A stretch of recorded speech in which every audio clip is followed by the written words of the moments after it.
والصلاة والسلام علی من لا نبی بعدہ اما بعد۔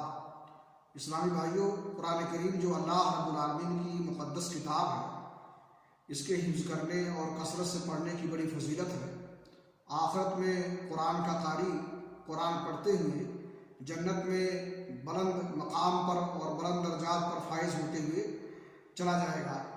سنن ابی داؤد کی حدیث ہے، رسول اکرم صلی اللہ علیہ وسلم نے فرمایا، یقال لصاحب القرآن اقرا وارتق ورتل کما کنت ترتل فی الدنیا وان منزلتک عند آخر آیہ تقرأها۔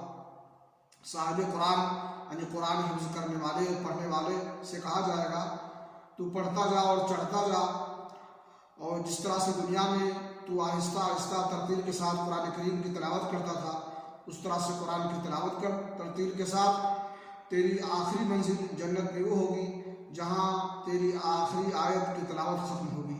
اللہ رب العالمین سے دعا ہے کہ اللہ تعالیٰ ہمیں توفیق بخشے کہ ہم قرآن کریم کی تلاوت کریں اور کثرت سے اسے پڑھیں، اور ہماری تلاوت کو اللہ رب العالمین بلندی درجات